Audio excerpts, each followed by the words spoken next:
दोस्तों, रोज की तरह अनलिखनी ब्लॉग में सबका हार्दिक स्वागत है। सबके मंगल और उसकी कामना के साथ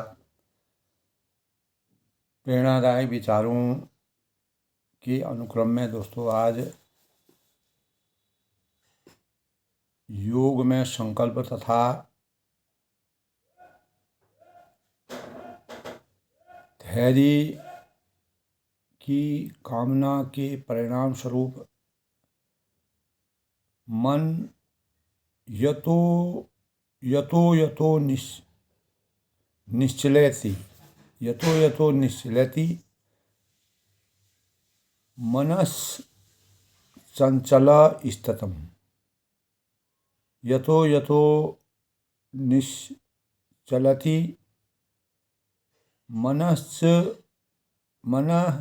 चंचलं स्थिरम ततस्ततो नियम्येतत आत्मनेव वशं नयेत्।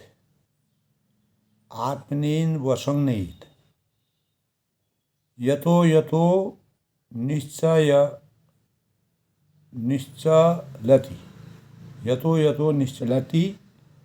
मनः चंचल स्थितम, यानी मन अपनी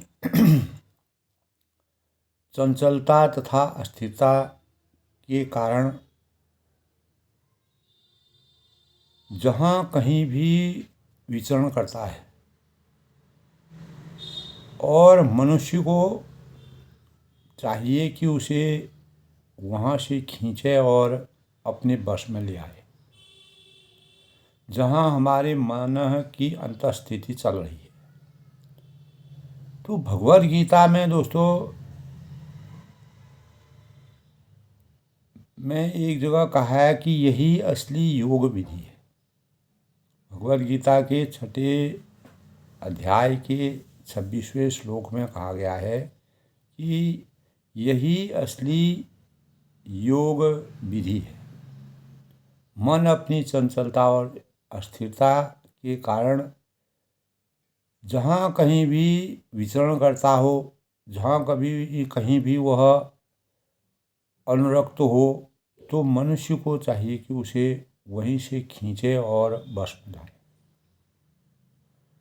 यदि हम और आप अपने मन को कृष्ण में एकाग्र करने का प्रयास कर रहे हों, यानी कृष्ण जाप में हम अनुरक्त हो रहे हों और मन विचलित हो रहा हो, तो सिनेमा में या अन्य जो दर्शनीय चीज़ें होती हैं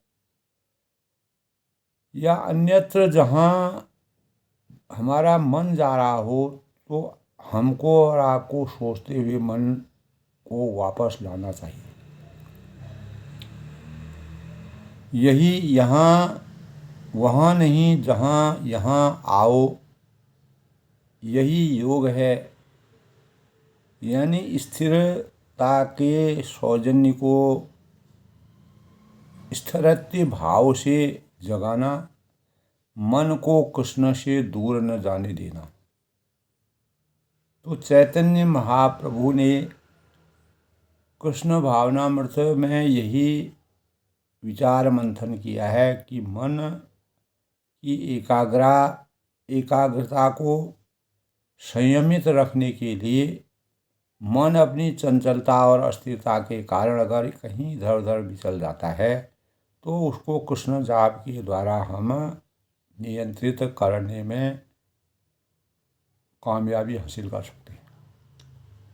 तो एक स्थान पर दोस्तों बैठकर मन को कृष्ण पर स्थिर रखने के लिए गहन प्रशिक्षण की आवश्यकता होती है। और सचमुच यह बहुत वास्तव में हमारे जीवन में यह बहुत कठिन कार्य है आज के परिवेश में। तो यदि किसी को ऐसा अभ्यास नहीं है, वह अपनी इंद्रियों को इस प्रकार से अभ्यासित नहीं कर सकता है और वह इस विधि का अनुकरण करने का प्रयास करता है, तो निश्चित रूप से अनेक प्रकार के उलझनों में वह पड़ जाएगा। इसके बजाय हमें चाहिए कि हम जो भी करें और उसे कृष्ण से जोड़कर अपने आप को कृष्ण भावनामृत में लगाएं। तो कहने का तात्पर्य है कि दोस्तों, हमारे नित्य प्रति कार्यों में यानी दैनिक कार्यों की गतिविधियों की इस तरह गतिविधियों में इस प्रकार से अपने जीवन को ढाल लेना चाहिए कि वे कृष्ण के निमित्त किए जाएं। इस तरह मन कृष्ण पर स्थिर होता जाएगा और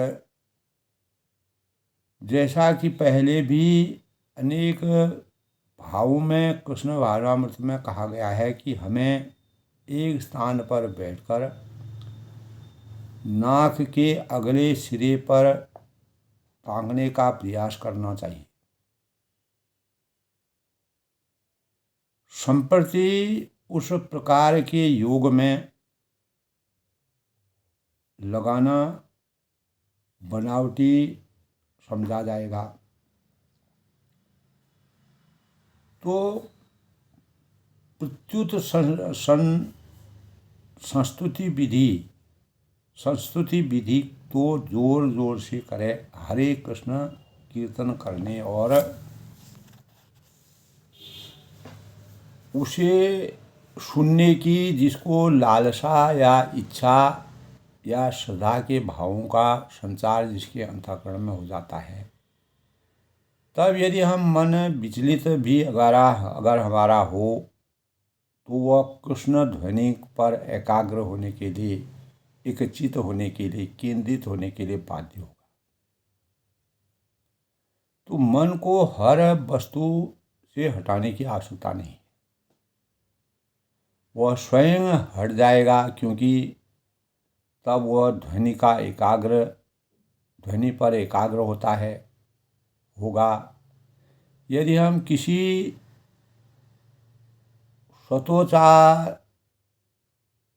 स्व उच्चालित जो वाहन है, जो स्वतः ही चलता है, को गुजरते सुनते हैं तो हमारा मन स्वतः उधर खींच जाता है, उधर आकर्षित हो जाता है, उधर केंद्रीभूत हो जाता है।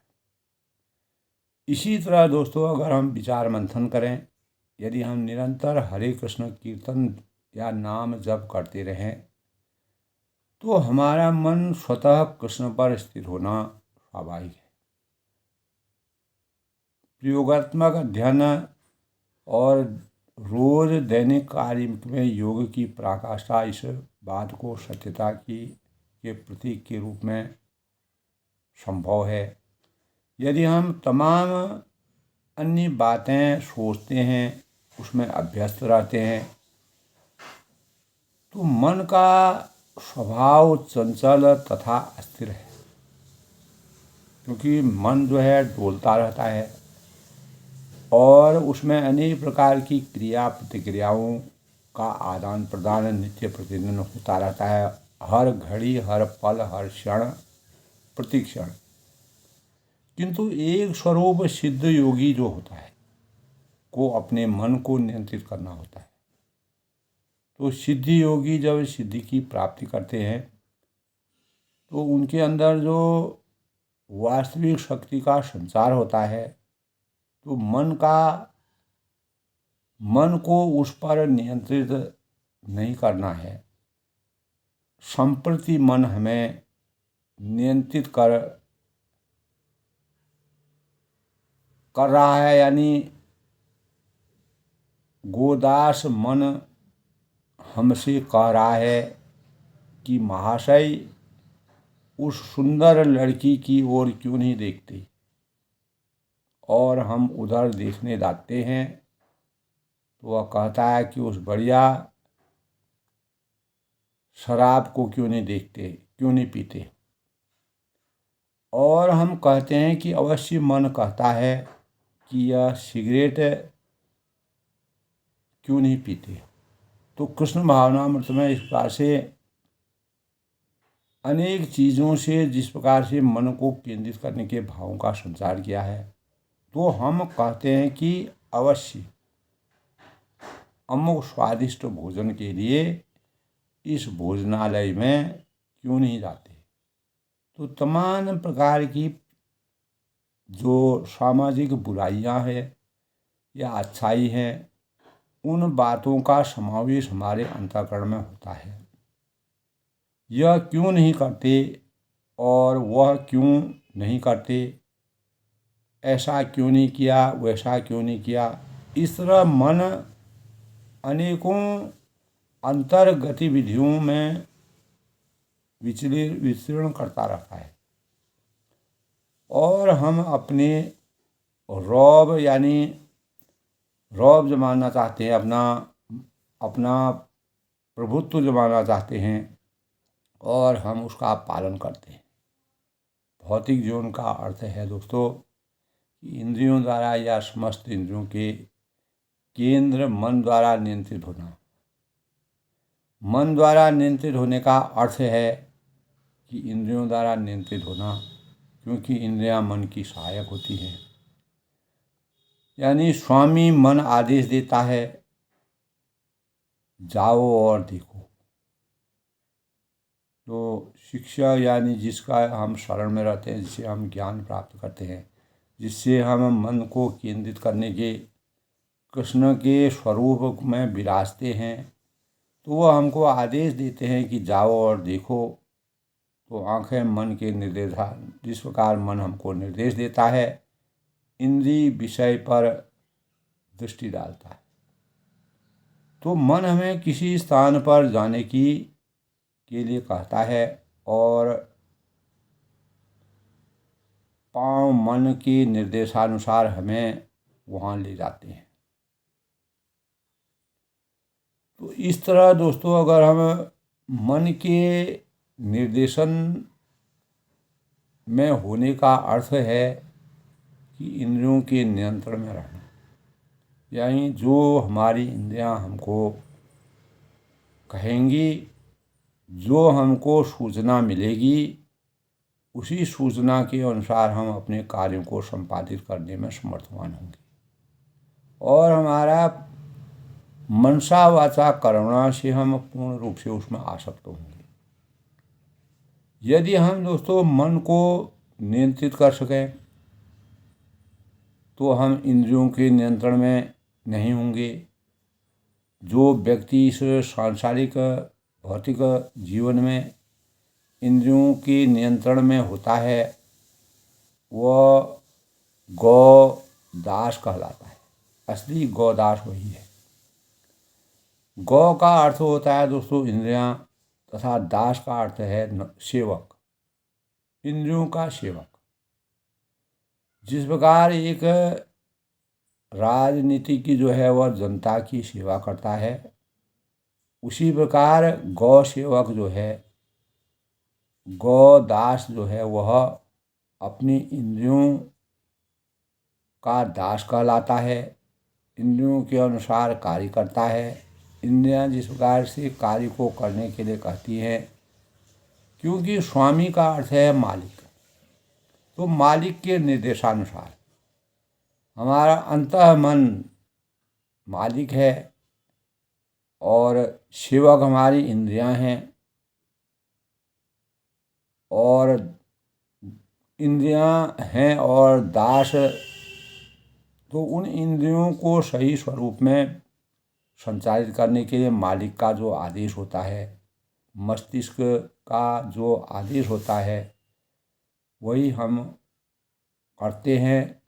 उसी से हम जीवन को समर्थवान समझते हैं, वही हमारे लिए लाभदायक कहलाता है। इसीलिए जिसे गोस्वामी की पदवी मिली रहती है। गोस्वामी तुलसीदास जी को, यानी जो इंद्रियों के स्वामी थे, वो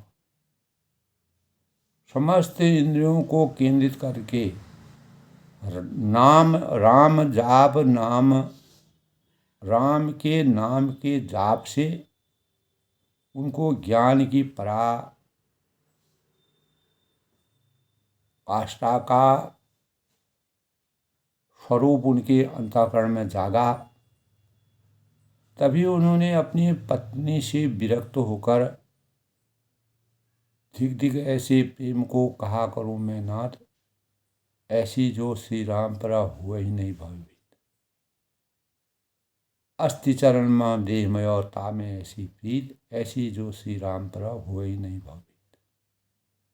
तो गोस्वामी का शाब्दिक अर्थ है दोस्तों कि इंद्रियों का स्वामी। ऐसी पदवी से जो विराजित हो रहता है वह इंद्रियों का स्वामी होता है। तो जब तक कोई इंद्रियों का दास बना रहता है तब गोस्वामी का स्वामी में बदलना बड़ा कठिन है, दुष्कर है। तो जब तक कोई व्यक्ति इंद्रियों को वश में नहीं कर सकता है तब तक उसके द्वारा गोस्वामी की पदवी स्वीकार नहीं कर सकता है। तो तब तक उसके द्वारा गोस्वामी की पदवी उसको प्राप्त नहीं हो सकती है। गोस्वामी थे जिन्होंने गोस्वामी शब्द की परिभाषा दी। शुरुआत में दोस्तों सनातन गोस्वामी तथा रूप गोस्वामी नहीं थे, अभी तो वे सरकारी मंत्री थे। जब वे श्री चैतन्य महाप्रभु के शिष्य बन गए तब आकर वह गोस्वामी बने। अतः गोस्वामी कोई वंशानुकूल पद भी नहीं है, वंश परंपरागत के अनुसार चलने वाला नहीं है। यह ज्ञान की पराकाष्ठा का स्वरूप है। जिस प्रकार मर्यादा पुरुषोत्तम भगवान रामचंद्र जी को पुरुषोत्तम की पदवी मिली, उसी प्रकार दास जो है उनको गोस्वामी की पदवी मिली।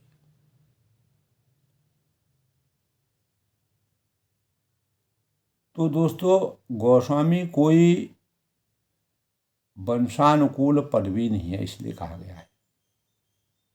यह जन्मजात नहीं होती है। इसको प्राप्त करने के लिए अनेक प्रकार से इंद्रियों का संवेग और इंद्रियों की संवेदनाओं को जगाना और उसके अनुसार कार्यों में त्याग, निष्काम भाव से कार्यों को करना, परिणित करना और लोक कल्याण से भगवान की प्राप्ति के लिए सब कुछ त्याग करके कृष्णमय बनना, तो यह सबसे प्रमुख योग्यता मानी गई है। तो जो प्रामाणिक गुरु होते हैं के निर्देशानुसार वह इस तरह योगी बनता है, गुणवान बनता है कि जब कोई व्यक्ति इंद्रिय नियंत्रण में पूर्णता प्राप्त कर लेता है तभी वह गोस्वामी कहला सकता है, तब गुरु बन सकता है। तो अपने इंद्रियों को वश में किए बिना वह यानी काम चलाओ गुरु होगा, जिसको फिसड्डी गुरु भी कहते हैं।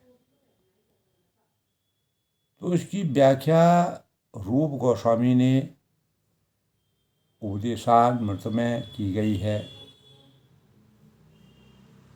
तब कहा गया है वाचो वेगं मनसो क्रोध वेगं। वाचो वेगं मनसो क्रोध वेगं, जिह्वा वेगं उदरो पस्त वेगम। एतान वेगान यो विषयेत धीरो। एतान वेगान गो विषयेत धीरः।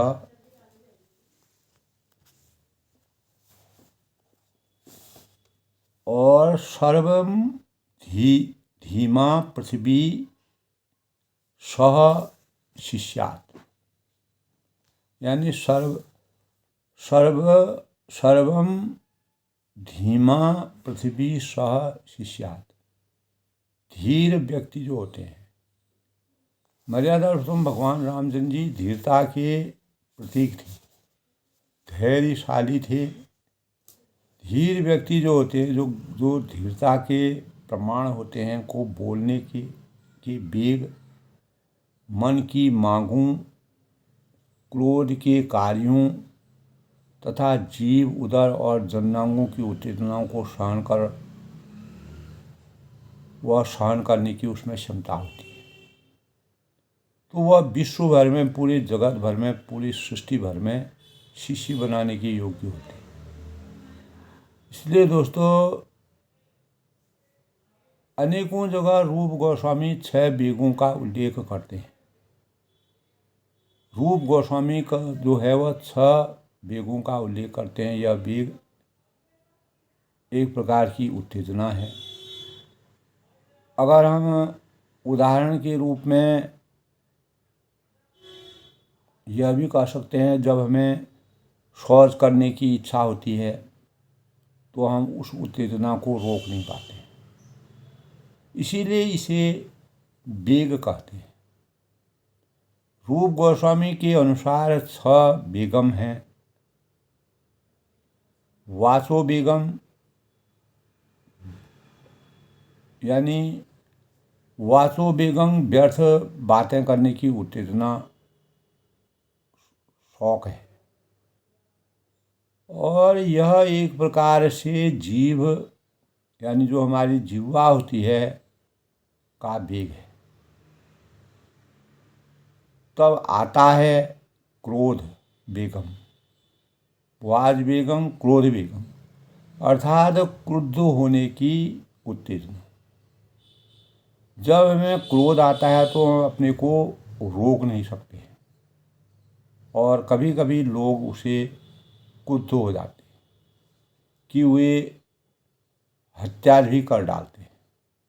तो इसी तरह मन उत्तेजित रहता है, तो आदेश देता रहता है। मन हमको जिस प्रकार की आके आदेश देगा, यही गोदास कहलाता है। यानी हमें और आपको तुरंत वहाँ जाना चाहिए।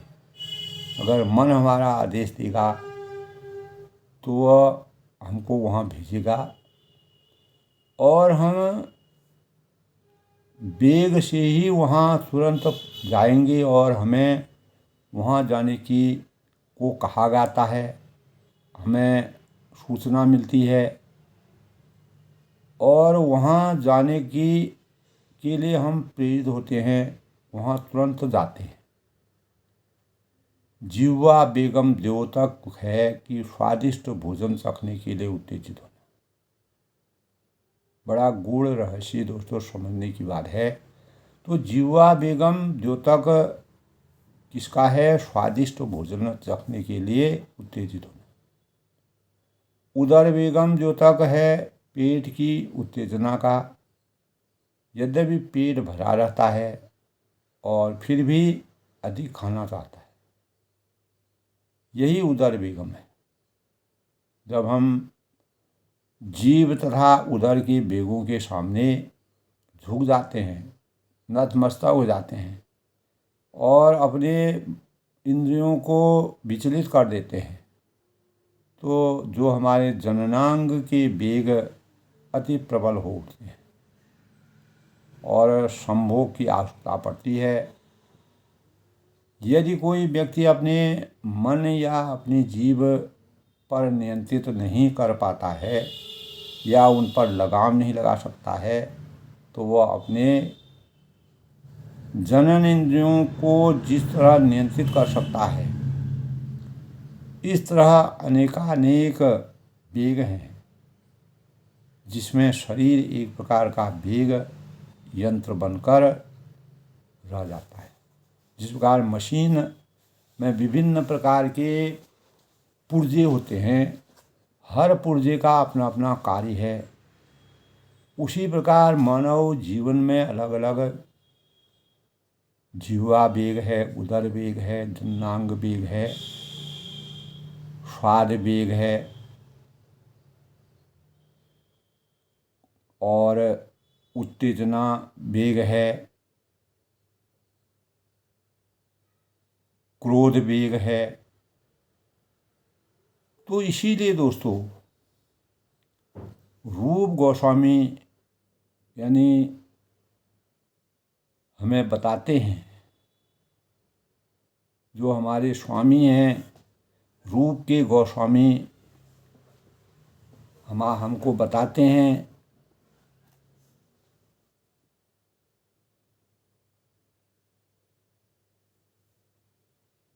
कि जब कोई व्यक्ति इन सारे वेगों पर नियंत्रित कर लेता है, तो ये जो 6 प्रकार के वेग होते हैं उन पर अगर कोई मनुष्य नियंत्रण कर लेता है, पूर्ण रूप से उसके अंदर उनका नियंत्रण हो जाता है, तो वह गुरु बन सकता है। तो वही गुरु की पराकाष्ठा को पूर्ण करने में समर्थवान होता है। यही कृष्ण भावनामृत का सबसे बड़ा स्वरूप है। एतान वेगान यो विषहित धीर सर्वं इमाम पृथ्वीं सह शिष्यात्। यानी जो व्यक्ति एतान वेगान यो विषहित धीरः सर्वं इमां पृथ्वीं सह शिष्यात्, जो व्यक्ति वेगों को नियंत्रित कर सकता है और स्थिर रख सकता है, वह विश्व भर का शिष्य बन सकता है। धीर का अर्थ है स्थिरता। मर्यादा पुरुषोत्तम भगवान रामचंद्र जी धीरता के प्रतीक थे। जो धीरे हैं केवल वही शिष्य बनने के लिए योग्य होता है। जो धीर होता है वही योग्य होता है और वही शिष्य बनाने के लिए योग्य होता है। यह सब उसके प्रशिक्षण पर निर्भर करता है, उसके संस्कार कैसे पड़े हों, उसको किस प्रकार का ज्ञान, किस परिवेश में वो पला हो। तो निसंदेह दोस्तों योग का अर्थ मन तथा इंद्रियों का आत्मा पर स्थिर होना है, और यह केवल 15 मिनट तक ध्यान करने तथा फिर इंद्रियों को आदेश देता है, वही करने से संभव नहीं। जीवन की जो समस्याएं यानी भला इतनी आसानी से कैसे हल की जा सकती है।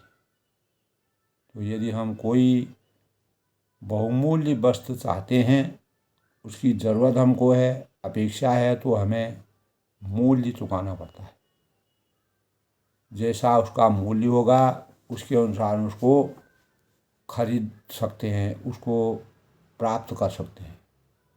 तो श्री चैतन्य महाप्रभु की कृपा से वह मूल्य अत्यंत सरल बन जाता है और केवल हरे कृष्ण कीर्तन करना होता है।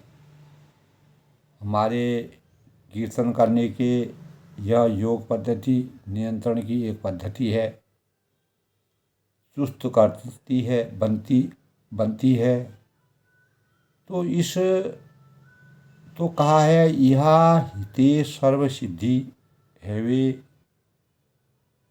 तोमारा। इस तरह श्री चैतन्य महाप्रभु ने वर दिया है, एकमात्र हरे कृष्ण कीर्तन करने से हमें आत्म साक्षात्कार की सिद्धि प्राप्त हो सके। इस कलयुग में अगर हम कलिकाल का वर्णन करते हैं तो अब लोग इतने पतित हो चुके हैं, इतने गिर चुके हैं, इतनी खाई में गिर चुके हैं, अन्य विधियों सफल नहीं होती हैं। कोई भी विधि हमारी सफल नहीं होगी यही एकमात्र विधि है, इसके द्वारा मनुष्य आत्म साक्षात्कार कर सकता है। यानी हरि नाम कृष्ण कीर्तन करने से। तो भगवद गीता में दोस्तों, भगवद गीता के 9वें अध्याय में यह भी बताया गया है कि कृष्ण के अनुसार यह विधि सर्वाधिक उदात्त है, सब है। इसीलिए कहा है कि राज विद्या राजगुह्यं पवित्रम इति इदिम उत्तमम प्रत्यक्षावगम धर्म्य सुसुखुं कर्तुम कर्तव्यम। यानी राज विद्या राजगुह्यं पवित्रम इदमुक्तम प्रत्यक्ष अवगमम धर्मं सुखम सुसुखम कर्तव्यम।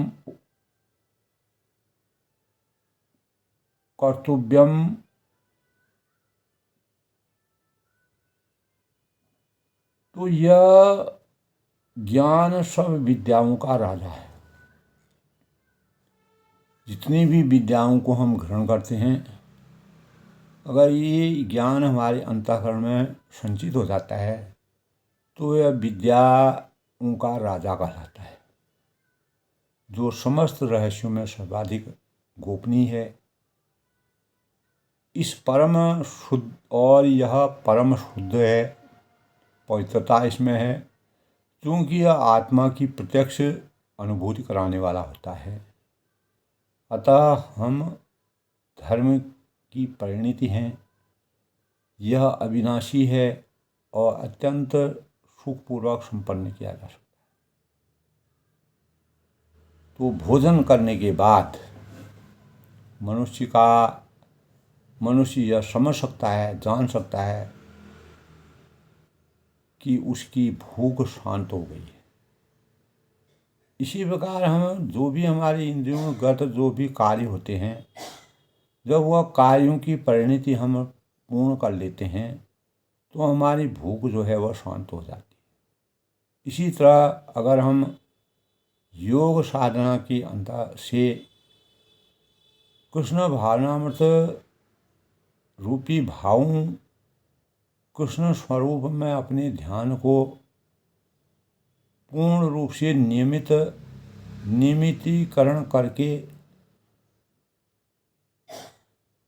अज्ञान रूपी अंधकार से ज्ञान रूपी प्रकाश के सौजन्य की प्राप्ति करना चाहते हैं, तो कृष्ण भावनामृत के सिद्धांतों का पालन करने से मनुष्य यह समझ सकता है, जान सकता है कि उसने आत्म साक्षात्कार में प्रगति की है।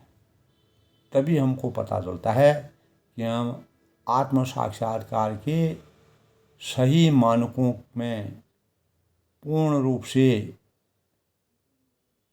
साधना और साधक के रूप में साधना के स्वरूप को प्राप्त कर चुके हैं।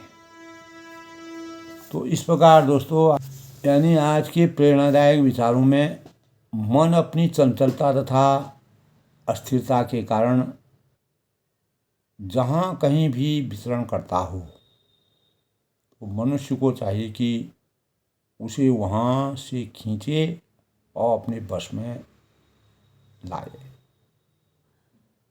यही असली योग विधि है। इसी से हम योग साधना इंद्रियगत सुख की सही पराकाष्ठा को प्राप्त कर कृष्ण से मन को कृष्ण से दूर जाने नहीं देंगे और मन हमारा हमेशा कृष्णमय बना रहेगा और हमारे अंतःकरण में कृष्ण का नाम जप का स्वरूप लगातार प्रसारित होगा, लगातार उसका स्वरूप विराजेगा और अंततो गत्वा पूर्ण स्वरूप में जब हम विराजमान हो जाएंगे तब हमारी अंतः चेतना का जागरण होगा। तो हम एक पूर्ण गुरु के रूप में अवतरित होने में कामयाबी हासिल करेंगे। यही चैतन्य महाप्रभु ने कृष्ण भावनामृत में अपने वास्तविक भावों का संचार करके मानव चेतना को जगाने का प्रयास किया है। तो अपनी वाणी को विराम देते हुए आज के प्रेरणादायक विषय में, मन अपनी चंचलता तथा अस्थिरता के कारण जहाँ कहीं भी विचरण करता हो, मनुष्य को चाहिए कि उसे वहीं से खींचे और अपने बस में लाए। यही असली योग विधि है। तो सबके मंगल भविष्य की कामना के साथ सबका अभिनंदन है, सबका स्वागत है।